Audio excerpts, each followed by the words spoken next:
Thank you all for joining this afternoon for a conversation hosted by the Community for Global Health Equity at the University at Buffalo. Those of you who are new to the Community for Global Health Equity, this is a university-wide center that brings faculty and community partners and colleagues from outside of UB together to engage in conversations pertaining to global health equity. We are a transdisciplinary group, so we welcome expertise from many different areas.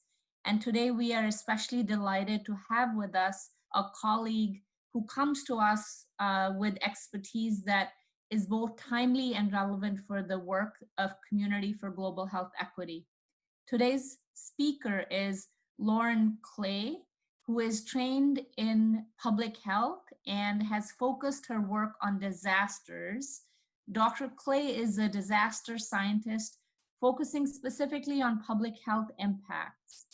As an early career research fellow with the National Academies of Science, Engineering, and Medicine Gulf Research Program, she has led a longitudinal, in-depth case study of the impact of Hurricane Florence on the local food environment in North Carolina. Food, as we know, is the first to get hit post-disasters. That is pretty clear in times of COVID, and this work is relevant. Though she will be talking about prior work, I think we can draw lessons from current conditions as well. Findings from her previous study have led to her work on establishing a set of tools to rapidly assess the food environment and other public health impacts of disasters and public health emergencies in the United States. Her goal is to improve health outcomes and reduce disparities for the growing number of people exposed to disasters each year. She has a doctorate in disaster science and management from the University of Delaware and a Master of Public Health from Drexel University. Here in our community in Buffalo, New York, she directs undergraduate programs in public health and health analytics at DUville College and is an affiliate assistant professor in the area of population impact, recovery, and resilience at New York University College of Global Public Health. We are grateful for Lauren's expertise and talent, as she has already been diving in and helping the Western New York community as well. Lauren, thank you for joining us, and I'm going to hand it over to you to share your remarks with us, and then we will open up for discussion at the end. Would like to share your screen. Thanks so much for that lovely introduction, Sanina. Here are my slides. Can folks see them? Yes. Okay, perfect. So as Samina mentioned, I'm a disaster scientist by training, and I focus on public health aspects of disasters. For the past just about 2 years, I've had a research fellowship looking at the impact of disasters on the food environment in the United States. And so that's what I'm going to talk with you about today.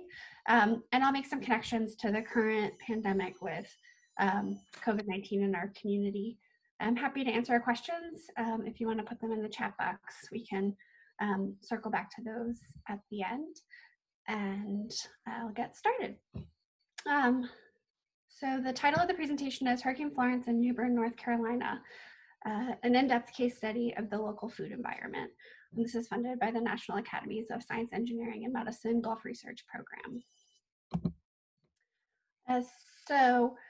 Hurricane Florence made landfall in September of 2018 in Wrightsville Beach, North Carolina, as a Category 1 storm.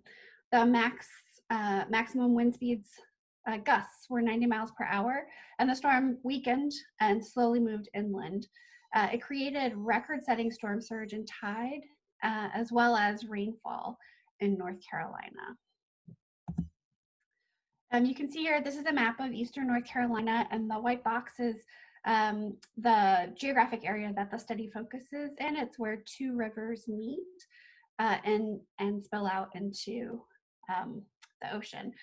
In this area, there were between 10 and 18 inches of rainfall during Hurricane Florence. Just to give you a sense of the magnitude of the event in the community, in Hurricane Florence in North Carolina, over 20,000 people sheltered during the storm. Over 5,000 people and over 1,000 animals had to be rescued or evacuated during the event because it became very unsafe, and 45 people died. As of September 2019, so 1 year post-event, over $300 million had been given in state and federal grants to homeowners and renters that had been affected by the storm. Over $400 million were given out in loans to businesses. And the National Flood Insurance Program, which insures property in floodplains, paid out over $400 million. Over $600 million. In addition, public assistance was provided to North Carolina at a rate of $300 million.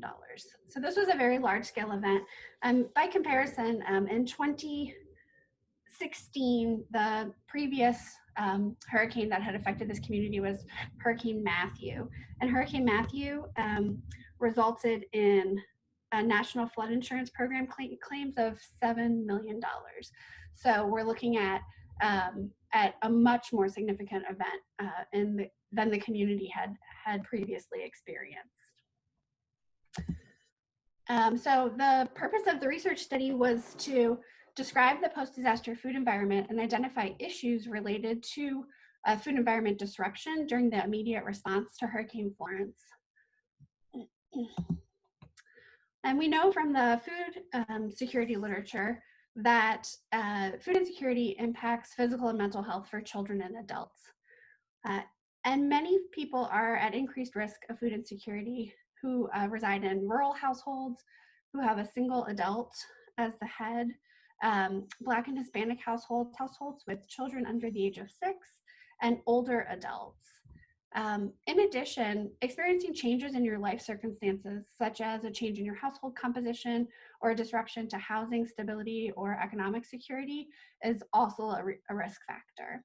And these are some of the same groups that are at increased risk for disasters or disaster consequences. And disasters themselves cause a disruption to household composition, housing stability, and financial stability. So it became a really important question for me to explore, and little research had been done in this area prior to this study. Just to give you a sense of sort of the disaster context to kind of get our minds there.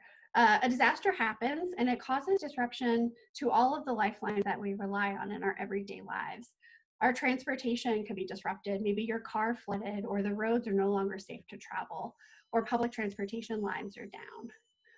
It causes disruption to food, water, and sheltering, our very basic needs. Your home may be damaged, or the homes of your family and friends could be damaged, and you could be trying to help them meet their needs. Your ability to get to the store, to put food on the table financially, as well as transportation-wise, could be disrupted. You might not have electricity. Water could be contaminated. Health and medical infrastructure could be damaged. You could need medical attention, and the hospital itself could have sustained damage, or doctors could be overwhelmed by the number of people that need treatment. And energy and communications could be disrupted, either through sort of utility companies having power disruption, or communication channels being down. Sometimes when there's a large event and everybody gets on the phone at the same time, the communication gets jammed just from the system being overwhelmed, or there could be actual disruption to the, a cell tower could be damaged, or phone lines could be down. So in this context, we see disasters really affecting our everyday lives, but there was no research out there that really described what the post-disaster food environment disruption looked like, how people were meeting their needs, what the emergency food response looks like. So that was kind of the context in which I undertook this work. The study is framed by the Nourished Food System model, which is a complex adaptive system that includes biological, economic, political, and health systems, as well as farming inputs, and all of the sort of human components of it. And we really drilled down to look at the local food system in this study. from farmers growing food all the way to families putting food on the table. And that was how we designed the data collection for this study. So we wanted to talk with farmers to understand how the growing of food and different crops was affected, how moving that food through the harvesting, packing, transporting to getting it to a retail food source, and then what it was like for people going to the store or getting emergency food services and putting that food on their table for their families. In this study, we did not get all the way to the disposing part of the local food environment, but we've explored the other components. And the design was mixed methods, disaster reconnaissance approach. So we aimed to get on the ground as quickly as possible as the event was still unfolding so that we could observe the event and the characteristics that make it unique in a particular community. And we set out to do a first wave of data collection to see if this was an appropriate event to study the food environment in, and with wave 1, and it was, so 3 additional waves of data collection were completed. I'm going to focus here in this presentation on wave 1, but make some comments about the bigger picture as well. So we got on the ground 5 days after landfall. As the event was still unfolding, the water was very much still around, and we spent a lot of time maneuvering and ensuring that the field team was safe during this, during wave 1 of data collection. So this is zoomed in, a picture of the community, New Bern, North Carolina, that we studied. And you can see the 2 rivers, so the Neuse River and the Trent River come together, and New Bern sits there right where the 2 rivers meet. It was seen as an idyllic community for retirement, and people had come there and thought that they were kind of done, that they had made it. Even the lower income folks in the community had felt that there was a really good quality of life. We heard people who were living in subsidized housing complex right along the Trent River describe it as, you know, we thought that we were set. We had a good place to live. We were right on the water. It was a good quality of life. So that is the context for the community before the storm. This area, as you saw in the earlier maps and noted here, experienced about 17 inches of rainfall and a storm surge of over 10 feet. And just to give you a sense of food insecurity in this community before Hurricane Florence, North Carolina is the 8th most food insecure state in the US, and New Bern is no exception. So before the storm, about 15% of people experienced food insecurity, and 22.6% of children experienced food insecurity. And these are 2015 data. Data collection was broad. So with the quick response methodology and not really having a good understanding yet of what might be important in the community, we set out to understand the local food environment with a broad set of data collection tools. So we had interview guides so that we could talk with individuals that were affected, farmers, as well as people working in the food-related response. We had observation guides and assessments for food stores and food and meal distribution sites as part of the emergency response, as well as a validated tool to assess the price, quality, and availability of food. We also went with photo voice kits in case there was a good opportunity to engage people in participatory research and a demographic and health survey. In addition, we recorded daily field notes, each field team member, to capture some of the thoughts and sense making that was taking place while we were in the field. You can see here the data that was collected at each wave of the study through wave 3. I can't actually see the totals because of the pictures, but in wave 1, we were able to connect with 24 individuals that were affected by the storm, and they were recruited from sites where people were accessing emergency food services. And we were able to have a long interview with one farmer to learn a little bit about the farming impacts and get the lay of the land as far as farms in that region went. We interviewed 12 individuals working with organizations in food-related response. We assessed 10 food and meal distribution sites that were providing either non-perishable food or hot meals. And we evaluated 10 grocery stores. And grocery stores, everything from a corner store selling canned goods and milk and bread to a super Walmart.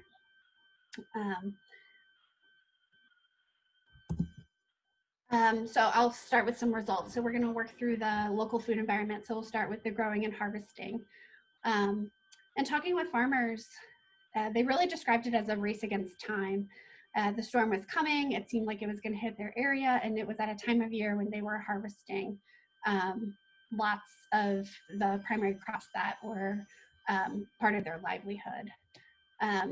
I asked if there was an opportunity to hire additional workers to harvest greater quantities before the storm came, but they said really they were working around the clock night and day with what they had to get as much out of the field as possible before the water came.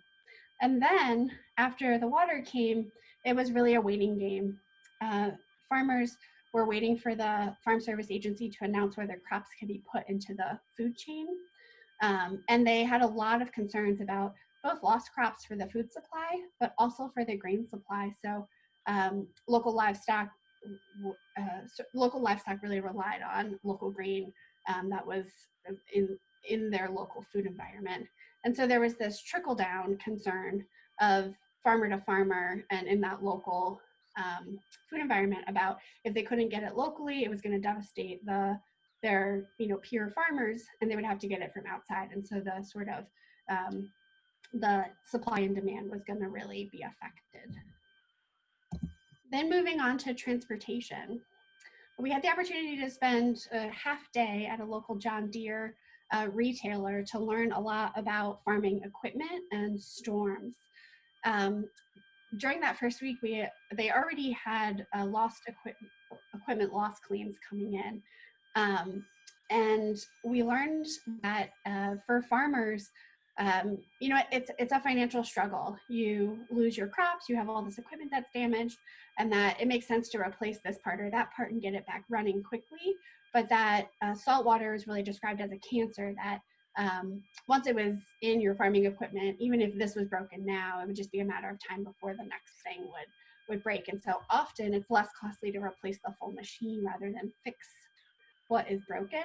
But that's a really hard decision for people to make in a post-disaster context when there's so much economic loss and uncertainty with your farm being flooded. We also learned about supply chain disruptions and trucking regulations preventing the movement of essential goods. So even before the storm came, as soon as the disaster declaration happened in this community, trucking regulations prevented trucks from bringing supplies into the area. So there was just this description of getting chainsaws and generators, and that what they would have to do is take a truck from inside the county, drive it to the county line, offload and reload, and then drive, unload, and go back again because the regulations hadn't been relaxed to allow for more efficient movement of goods. So transporting goods was really challenging, and we didn't get a chance to talk to anybody specifically about food movement in this, but it's certainly something that we're interested in future research. Then moving to the retail food environment. So I'll start with community food and meal provision in the emergency response. So there were lots of ways that food was being provided. There was a mass feeding operation, which was a drive-through, open for 2 meals per day. And at the peak, they were serving 16,000 meals in a day. The mass feeding operation was, the food was being prepared by the North Carolina Baptist Men's Organization using their mobile kitchens. They have 3 large mobile kitchens. And then it was being distributed at a local church with the drive-through. The mass feeding operation was also doing all of the cooking for the American Red Cross distribution. And American Red Cross uses 3 methods. So you can see in the picture here, there's a emergency response vehicle called an ERV, E-R-V.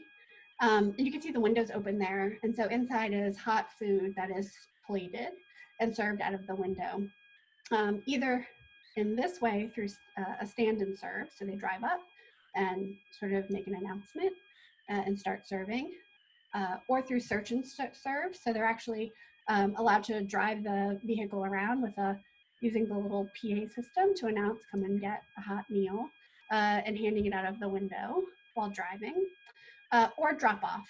So where hot food is put into containers and dropped off at various locations that are going to serve it themselves. They then make another pass to pick up the containers to refill for the next meal.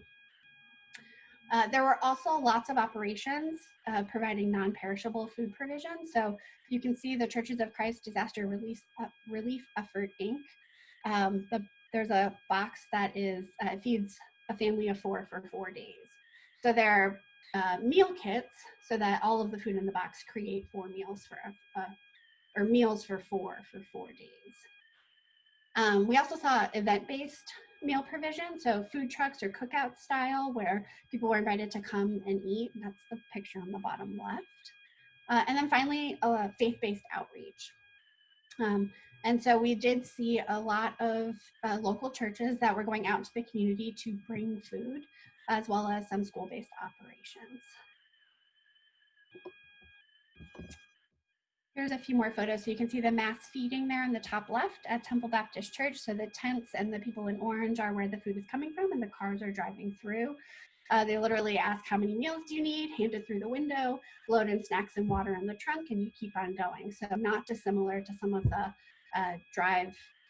sort of the drive-in pickup, no contact delivery that we're seeing in COVID-19 currently. You can see an example of a food truck meal. So this site is actually interesting in that they were serving a hot meal. They were handing out goods to people that needed them, clothes or cleaning supplies, as well as accepting donations all in the same location outside of a small local church. On the bottom left, you'll see this is an example of an emergent feeding operation at a local elementary school. They connected with the American Red Cross and were serving hot meals.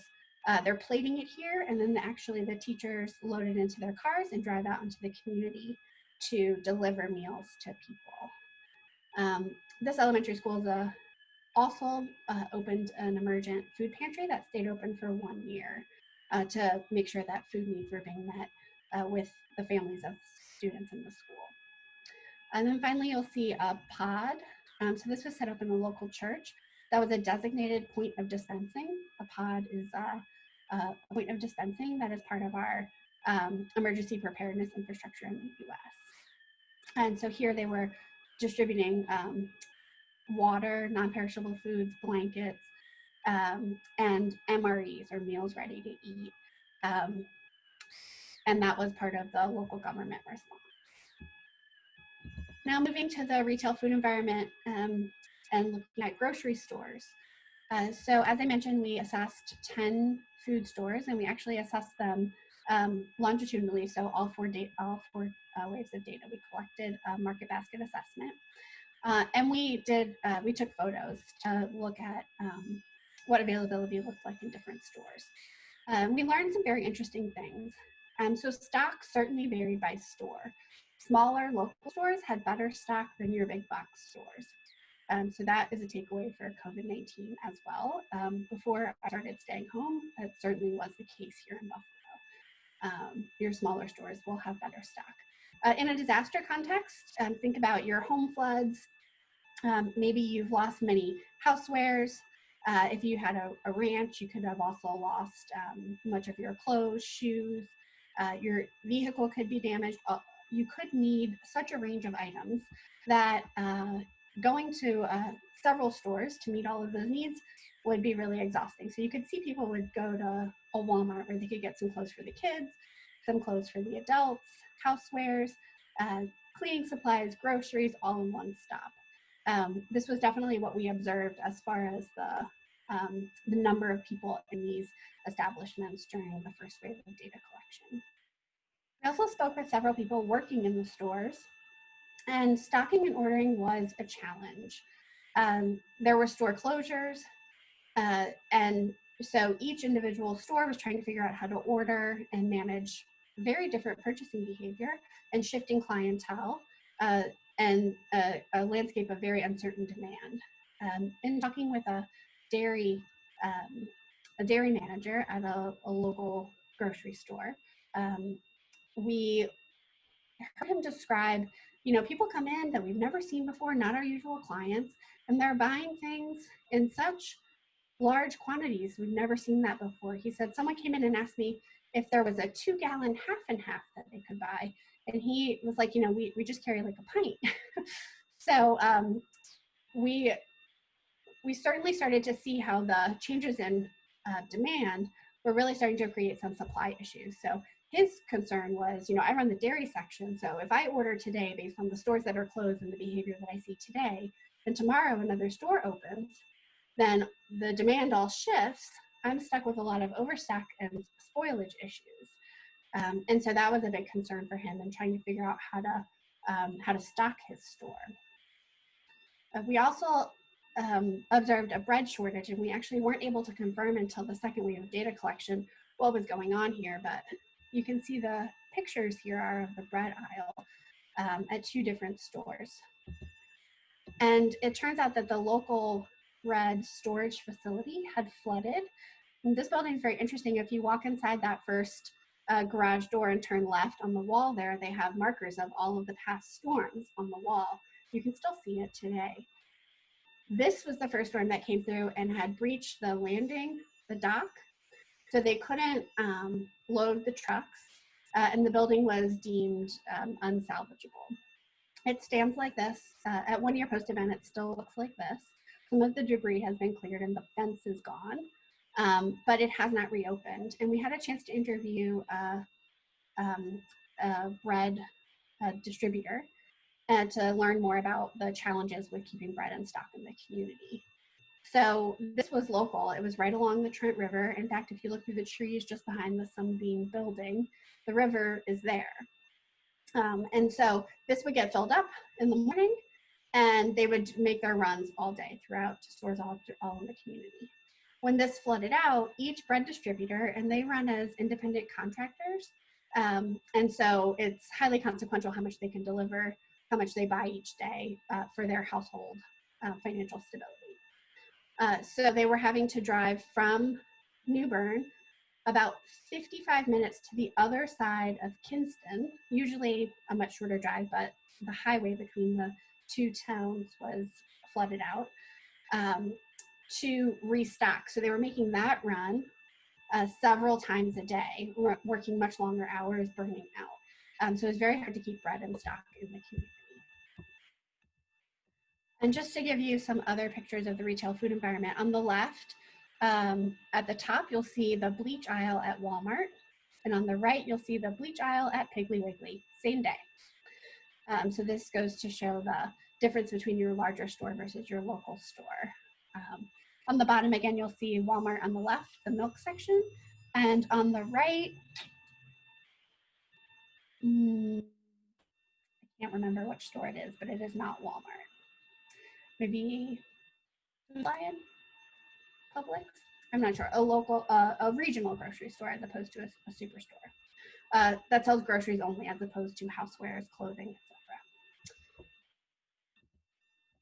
etc. Moving down the local food environment to eating. So in talking with folks, we heard about so many competing priorities, whether you had been affected, whether you were volunteering, the full range of people were not necessarily taking their time to eat, and certainly not eating something healthy. We heard one teacher who was doing meal delivery in the community. She said, I run all day helping, make sure that the kids and their families have food to eat. And by the end of the day, she's like, maybe I heat up a cup of noodle or maybe I go to sleep. She just, she wasn't affected herself, as in her house didn't flood, but she was affected and her eating behavior had changed. We also heard about transportation barriers limiting access to available food and meal distribution. So you saw that the primary hot meal distribution was happening through a drive-through. Well, anyone whose cars flooded out and didn't have a ride, or a consistent ride, didn't have consistent access to those hot meals. So that was certainly a barrier that we did see churches and other operations trying to meet by bringing meals out into the community, but it wasn't systematic. So if you didn't get a meal that delivered that day, you were in a bad spot. So the picture on the right, you can see it's not even a building, but it's covering behind a large church in the community where they were doing organizing of non-perishable foods to deliver out into communities in rural areas that didn't have services. And the other two photos show you a sense of what people were spending their time dealing with, maybe mucking out everything in their homes, dealing with fallen trees and branches on their property and damaging their structures.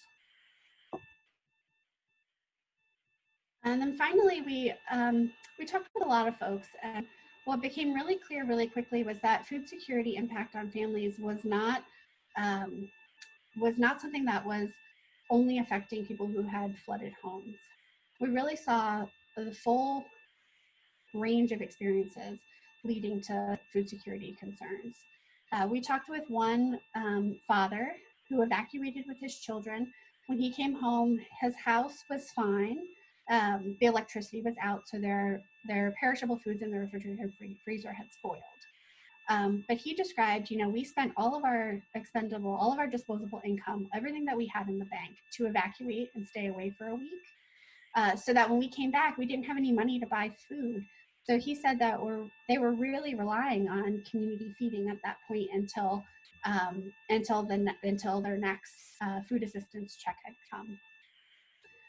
People who lost electricity also experienced challenges. The loss of stored food was difficult. I spoke with one woman who she received SNAP and was not new to disasters. So she described that she was just waiting for a decision to be made about disaster SNAP and for that money to get put on her card. And in the meantime, she didn't want to take from any of the emergency food provisions because she hadn't had any damage. Her apartment complex was fine. So she was just sort of making do until that assistance came along. And then we talked to people who lost everything, their kitchen, their entire home, all of their belongings. And so obviously food security becomes a big issue. Such a financial loss, and you're living in a precarious situation until you can find something more stable.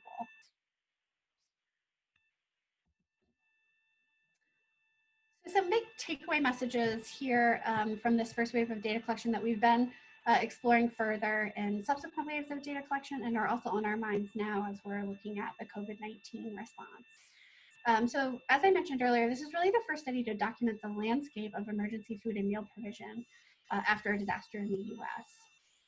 And that landscape is difficult to navigate. There's access issues, there's turf issues.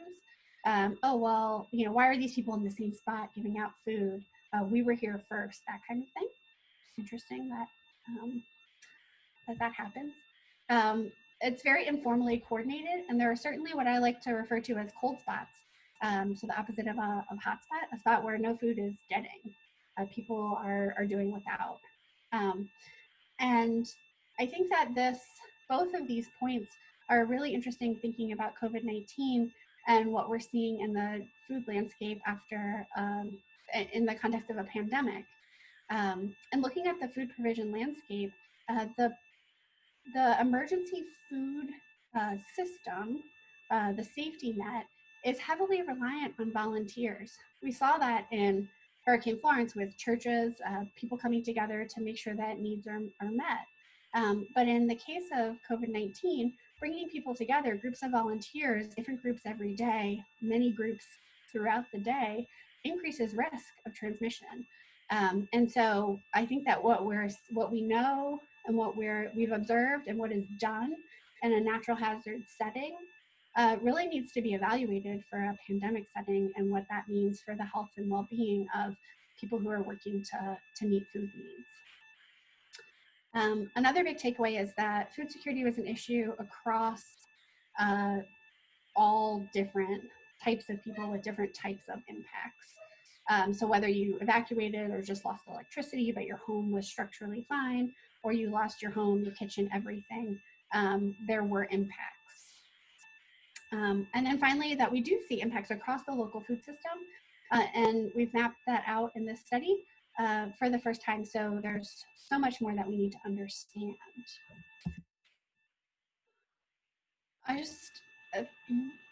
So one big takeaway and a next step in the research is to really also understand the social nature of food. So far, we've talked a lot about sort of meeting food needs, getting food to people. But one thing that we see after disasters, and I've done fieldwork after lots of other disasters, Hurricane Harvey, the 2013 tornadoes in Moore, Oklahoma, Superstorm Sandy. After a disaster, people come together, they bring food. And this is not disaster specific. You know, when someone has a baby, people bring food. When someone dies, people bring food. There's a nurturing, a caring aspect. There's a social piece to this that that we have documented and observed in Hurricane Florence. But it might be a very important opportunity to foster some early term recovery and resilience in natural hazard events.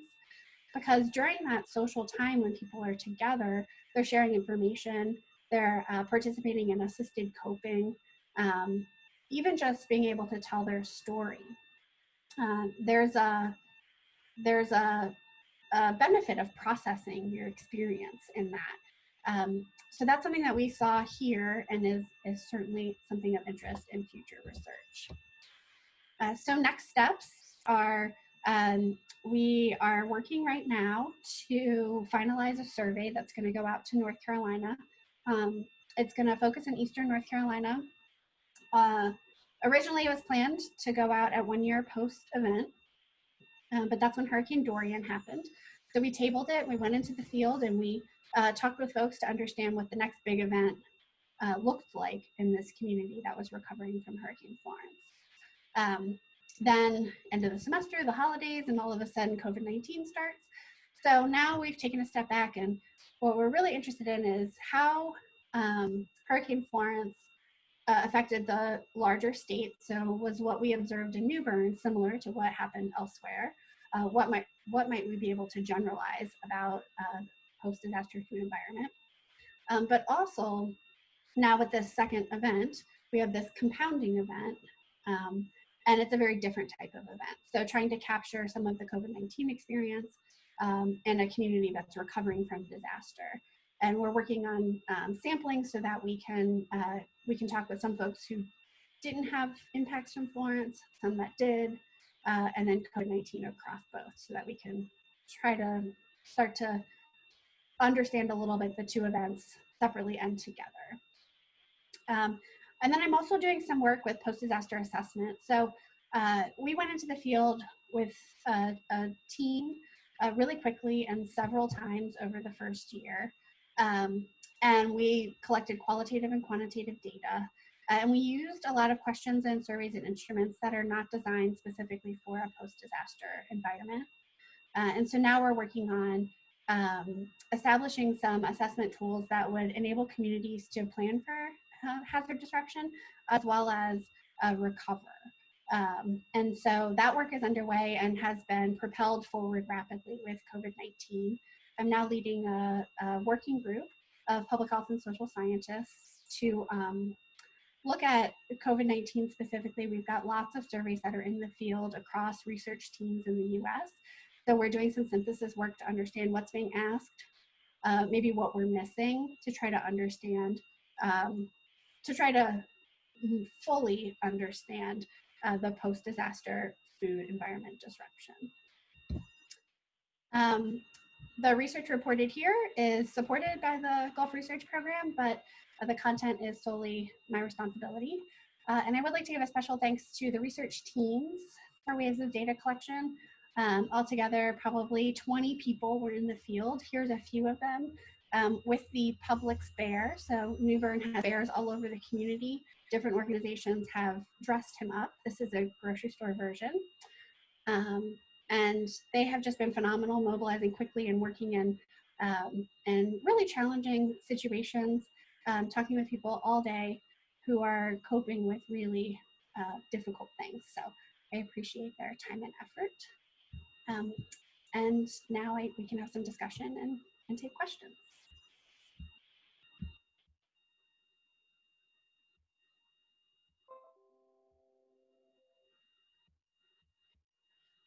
Let's see, get the question box. You're welcome, Nadia. Thank you, Lauren. Can you hear me? Yeah. Thank you for that It was incredibly rich, and we were transported into the complexity of a post-disaster environment. So there are a couple of questions that have already arrived. I'm going to shorten them a little bit for you, and actually going to flip the order because one of them is tied to another question that came up. Okay. So let's begin with Seth's question, and there are more coming. Seth's question, Seth is a doctoral candidate at UB, and he's asking about religious-based volunteering by food donors, distributors, and how that impacts those who might not be of the same faith or non-religious persons. I'm reading these out for people who may not have access to the chat so they can understand your response if they're only listening to audio. Go ahead, Laura. Yeah, so we saw a range of things. So we certainly saw some smaller community churches that were doing outreach to their congregation or their constituents. It's probably a different word for different religions, but the people that participated in their organization. We also saw some larger churches that were serving a broader community need, and it wasn't really based on those that they served in non-disaster times. And then we also saw churches that were meeting their constituents' needs, but also doing outreach. And so we, so I think that there are a range of models that are used, and it probably depends a bit on the capacity of the religious organization. Some had a national organization supporting them, like providing those boxes of a family of 4 for 4 days, right? So those were like being trucked in, and they were doing distribution in the community. Or the hot meal distribution. So the North Carolina Baptist Men's, like this is they have a national organization where they do this, and the Red Cross partners. We did ask some questions about folks in our interviews, asking folks about the organizations and people that were helping in their response, but we haven't analyzed that yet. There is a doctoral student who's looking at the coordination of faith-based organizations to meet food needs for her dissertation using this study. And so I'd love to connect Seth. I'd like to connect you with her if you're interested in learning more about that. She'll be starting she defended her proposal 2 weeks ago, and so she's starting her analysis now. Thank you, Lauren. A second question that is, I think, also very focused, so we'll begin with that, is coming from Hannah, who's also a doctoral student at UB. Hannah is asking how you were able to organize rapidly 4 IRB interview guides and logistics in a post-disaster scenario. What tips do you have, Lauren? Yeah, so I did my PhD in disaster science and management. So part of this was through our training for quick response disaster research. So I basically called my IRB on a Friday and said, I'm thinking of putting a team in the field. My goal is to start data collection on Wednesday. I will follow the storm. The storm was supposed to make landfall like that night or something. I said, I'm going to follow it over the course of the weekend, connect with folks in North Carolina. I'm going to write protocols all weekend, and I'm going to make the decision on Sunday night to go. I spent the entire weekend building a team. So I'm at Duval, and we are not a research-heavy institution. There aren't doctoral students itching to get field work. So I put together a team from University of Delaware, Texas A&M, and one student in the PA program who is just naturally a qualitative researcher. And we went in, and so I recruited them over the weekend, provided some essential readings, some just-in-time training, and decided Sunday night to go. I had told my IRB I'm going to decide Sunday night. I'm going to submit my instruments Monday morning, and I need to print all day Tuesday. So they returned my IRB review in 26 hours. So it was just good communication with them and understanding the methodology. I think it's also helpful that I'm at a smaller institution, and so they we have a smaller infrastructure, but there's less demand as well. I will just say that I saw that, oh wow, that's amazing in the comment box. I've been getting rapid review as well during COVID-19. So it is something that they're able to sustain. And if disaster research is something that you're interested in, it's worth having a meeting with your IRB to say, this is the nature of my work and this is what I need and how do we get set up so that we can do that. The protocols were all based on the research question and polling. I used the NEMS store, which was developed by Karen Glanz at University of Pennsylvania. And you know, in retrospect, and I'm actually writing a paper on that now, I would have modified it. I just didn't have time. So we used a non-disaster specific tool in a disaster, and it's had, you know, some benefits, but all sorts of shortcomings. And so we're working on that. Let's see.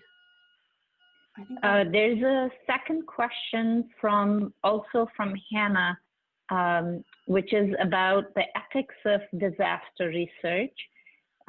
She writes that sometimes research has been critiqued as potentially exploitative, extracting information from participants rather than providing critical needs or giving back in some other direct way. Please share your reflection on that. Yeah, so in my experience, that is wholly untrue, especially in this study, and I'll give some examples. So first, just to say, the team that I put into the field were all experienced disaster researchers. The GVIL and the Texas A&M person had both done field work in Hurricane Harvey, starting about 6 weeks post-event the previous year with me and a collaborator. And the University of Delaware student was and is in the disaster science and management program, so has lots of training. I think that there are certainly individuals who have, let me back up. So mental health impacts of disasters are certainly an issue. But for the most part, humans are very resilient, and we actually only see about 5, maybe in a terrible event, 8% of the population have a clinical manifestation of a mental health consequence. For the most part, we see a normal amount of stress to a stressful event, and that people mobilize their coping mechanisms, their support networks, and receive services to adapt. The training that we go through as researchers to recognize distress in somebody and when it is important for you to take a step away, to no longer probe, or, you know, to end an interview or to offer a break, apply in a post-disaster setting. And that for the most part, all of the disaster research that I've ever done, people are happy to share their stories because we do disaster research to make it easier for people in the future, to improve our programs and our services so that it's just a little bit less terrible next time around. And people really, I think, you know, if people are in a space to participate, they agree with that and do share. That said, just like with any research study, we have people who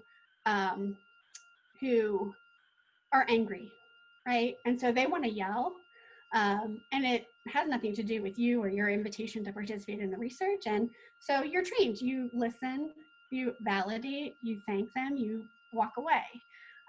I've been in some tough situations. You know, I walked up to a woman's house. She was sitting on the porch. A school teacher had brought me there and said, oh, maybe they'd like to talk with you. We were doing a little bit of snowball sampling. And the woman, when we walked closer, was in tears. And her friend was sitting there and said, what do you want? And I said, oh, well, you know, I'm a researcher and I'm studying, you know, how food needs are being met after Hurricane Florence. But I see it's not a good time. Thank you. And I tried to walk away. And the woman who was crying said no. Like, she wanted to tell me what she had to say. Ultimately, the interview, you know, so I asked questions and I listened and I let her tell me what she felt like she needed to say. Ultimately, we didn't follow the interview guide and we aren't going to use the interview. But you have to navigate each situation as a researcher with, you know, the ethical training that you have. And for the most part, it's gone fine. Thank you for that. So we have about 5 minutes and 2 questions that are both related to COVID. So I'm going to combine them so that you can answer both of them together. So a question that came earlier, I believe from Nadia, was about how your observation methods could be utilized in the COVID situation. And then a later question from Mr. Joseph, who asks if there are some ways in which volunteerism that was applied in the past case that you studied, and how it can or cannot apply in the COVID situation. So I'm wondering if you could just take a few minutes to reflect on perhaps the differences between that experience and what you might advise people to do or not do in COVID, both in terms of methodological tools, observation tools, but also in terms of volunteerism. When does it not work? Yeah, those are great questions, and something I've been spending a lot of time thinking about and talking with my working group about. I think that what we're seeing right now in the disaster research community is a discussion about modifying methods so that where, you know, the face-to-face interview is challenging right now, and how to adapt studies that are currently underway so that you're not just pausing them, and, you know, the funding landscape, you know, you have to spend your money by a specific date. It's all very complicated. So there is a lot of discussion around how to adapt. I think that some of the food environment assessment doesn't involve talking to people directly, you know, face to face. So you can certainly mobilize something like the NEMS, and it's something that I considered trying to do in Buffalo and with collaborators in other cities, but I wasn't willing to go out to a grocery store personally, so I was ultimately not the person to make that ask of other people. But you can certainly do some things to monitor the food environment that don't involve face-to-face interactions. And I think for, you know, thinking about interviews and things, that's certainly something that the research community on the whole is grappling with right now. And I don't know that we have great answers. I think that we'll see a lot of innovation in the coming months and years related to social distancing and research. Mm-hmm. On the volunteer component with meeting food needs after disasters, I think that this is really perplexing. I think that, you know, systematic defunding of public health aside, we have an opportunity here as a community of researchers and community-based organizations and funders to come together to meet needs. I would love to see a pilot where you take, say, a food bank that relies heavily on volunteers and a local funder that's willing to put some money in to hire people full-time to process food, prepare it for distribution, and for those people that are hired to be people who lost their jobs, furloughed during COVID, so that you're solving an economic and a food problem at the same time. I don't know that we're there yet, but I do think that we have seen some heartening things, like when restaurants closed and we needed more people to stock grocery shelves at night and we needed more food moving through. You know, people used to eat out a bunch and now they're getting all groceries. So there's just a change in demand, as well as some disruptions with supply consistency. So we saw people who were laid off from the food service industry that could go and get picked up by grocery stocking jobs. So more formal channels for that, connections between institutions. We use in the disaster community memorandums of understanding. So getting some of that in place so that in future events we can more easily shift, I think would be really good. And again, I think innovation is going to be really important. I think that this no contact pickup and the delivery environment has really mobilized. And so how do we make that sustainable, where people are making a living wage and are safe, they have the proper protective equipment, et cetera, are all big challenges that we need to use this event as a catalyst to establish some good protocols. Thank you. There is a question from Kasha, and I'm afraid that might be the last one we take. The question she's asking about has to do with the cold spots that you referenced. Spatially or geographically speaking, could you share some ideas for how people who are responding to disasters can focus on getting food to those cold spots versus areas that end up getting support from multiple sources. So that's the question. And then I'm going to conclude with a question for you, is that could you conclude by reflecting on the fact, or not the fact, or a speculation from my end that what we see post-disaster is simply a reflection of what is not working pre-disaster? And how do you connect what happens after post-disaster to what happens pre-disaster? So both to you. Yes. Well, I'll start with the latter because that's what I can remember right now. So you were absolutely right. It is shown widely in the disaster literature that what we see in a disaster is a magnification of pre-existing problems. If you had a social ill before, it's just magnified and time compressed. And so I think that for non-disaster time, so what we know without any ambiguity is that strong and healthy communities before a disaster fare better. And so no amount of support and aid afterwards is gonna get rid of the problems that you had before.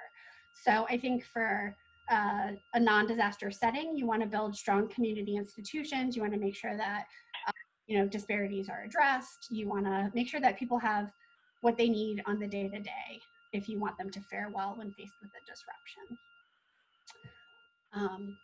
Can you remind me of the? It's the cold spot question. What advice do you have for organizations or for communities to make sure that cold spots are getting served as well? Yeah, so I don't have a great solution right now. I have a grant under review that would support the development of a tool where people could be sharing information about where they're getting food, and it could be useful for research. It could be useful for people providing aid so they know where they should go, where there's already food being provided, as well as for individuals to figure out, hey, where can I get some food? That's not funded yet, still under review. So in the meantime, I think that our best hope is that right now with COVID-19, so much is being done. So what's really interesting is that there's a group of disaster researchers, and we study disasters all the time. COVID-19 has mobilized like all researchers. So we're seeing a lot more in the data science world around how we can use cell phone data, the movement of people. We've seen a lot being reported out about receipts and purchasing behavior that we haven't seen in disaster events before. And so what I'm hoping is that some of what happens with COVID-19 can be translated to the disaster setting as far as tools go. Thank you. Sorry about the typing. I realized I was not muted. I was just alerting all the colleagues on the call that have more questions that we would be unable to get to them. But if you are willing, Lauren, I would forward those questions to you. And if you are willing to answer them, we will redirect your responses to people who joined the conversation today. Thank you very much for this insightful talk. I know there are a lot of colleagues and students who are thinking about this work, and I'm sure this will benefit them in their own research as well as in their response in the community. Thank you everybody for joining. We hope that Community for Global Health Equity will continue to figure out how to engage Dr. Clay in the work, so you will definitely see more of her, we hope, in the future. But we will make sure that this video is available, so please feel free to follow up with her directly as well. She has shared her email address, and she's here in Buffalo at Dewville College. Thank you, Lauren. I will not invite people to cheer, but I will just cheer on everybody's behalf. Take care, stay safe, everybody, and be healthy. Bye-bye.